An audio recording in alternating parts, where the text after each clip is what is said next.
बिस्मिल्लाहिर्रहमानिर्रहीम। मैं आपका मेज़बान रूहानी मुआलिज हाफिज मोहम्मद उस्मान आज आपके खिदमत में अमल लेकर हाजिर हुआ हूँ। तलाक से बचने के लिए, तलाक को रोकने के लिए खास वजीफा की तरफ। सबसे पहले तो ये देखें कि तलाक होने की वजह क्या हो सकती है।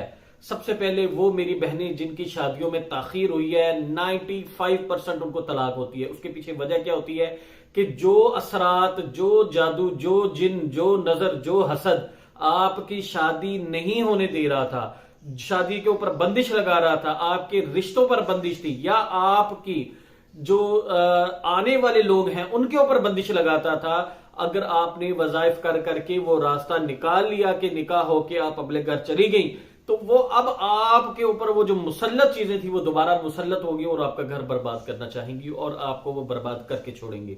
एक तो वो खवातीन, दूसरी वो मेरी बहनें जिनके वालिदैन के अंदर लड़ाई झगड़े चलते रहे हैं और उनको तलाकें होती रही हैं। उनके घरों में तलाक जरूर होती है क्योंकि उनके ऊपर वो असरात जो वालिदैन से कन्वर्ट होते हैं वो आते हैं। तीसरी वो तलाक जो जिनके शोहर के ऊपर जादू होता है और जादू के जोर के ऊपर उनको तलाक करवाई जाती है, शोहर को बुलवाया जाता है, तो इसके लिए शोहर का रूहानी इलाज करवाना जरूरी है। तीसरा वो लोग जो ससुराल वाले जालिम हैं और जुल्म करते हैं और वो कहते हैं कि अब हम आपको तलाक करवाएंगे, वो आपके ऊपर जादू करवा के आपको तलाक करवाना चाहते हैं और आपका घर बर्बाद कर देना चाहते हैं। तो वो जादू की तोड़ करवाने के लिए आपको रूहानी मालिज की जरूरत है। इसके लिए आप अपने किसी एतमाद वाले मालिज से राब्ते में रहें और उसका इलाज प्रॉपरली जरूर करवाते रहें। बाज़ खवातीन को यह पता है कि उनके ससुराल वाले जादू करवाते हैं, तावीज़ात करवाते हैं और आपका घर बर्बाद कर देना चाहते हैं, तो वो उनका पाए जरूर करेंगे वाला कि उनको रोकें, उनके ऊपर बंदिश लगाएं कि वो जादू ना करवा सकें, वरना ये मसला इतनी जल्दी हल नहीं होने वाला।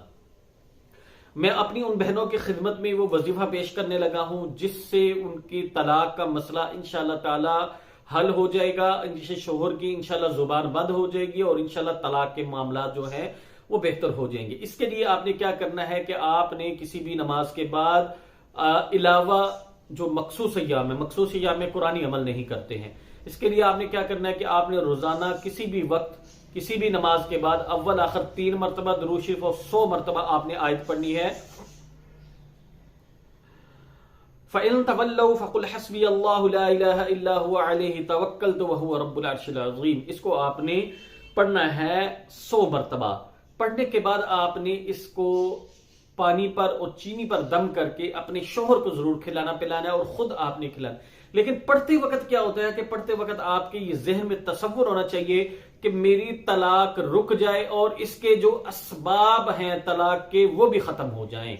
ये आपने अल्लाह से दुआ करनी है। पढ़ते वक्त तसव्वुर भी यही रखना है कि तलाक रुके और उसके जो असबाब हैं वो भी खत्म हो जाएं। असबाब से मुराद जादू है, जिन है, नजर है, हसद है, करवाने वाले हैं, करने वाले हैं, जो पीछे से असरात हैं वो सारे खत्म हो जाएं।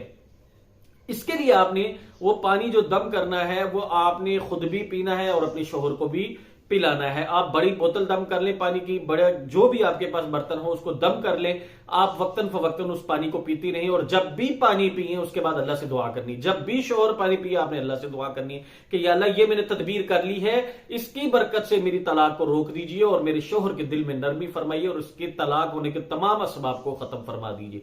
इस अमल को आपने 21 दिन करके उसके बाद स्टे करना है। जब मखसूस अय्याम खत्म हो जाए फिर दोबारा आपने नमाजें शुरू करके फिर आपने दोबारा शुरू करना है। ये 21 दिन के आपने 2 अमल करने हैं, यानी कि 41 दिन आपने इस अमल को करना है। इंशाल्लाह ताला इसकी बरकत से आपकी तलाक रुक जाएगी। लेकिन जादू जिन्नात वक्ती तौर पर हटेंगे।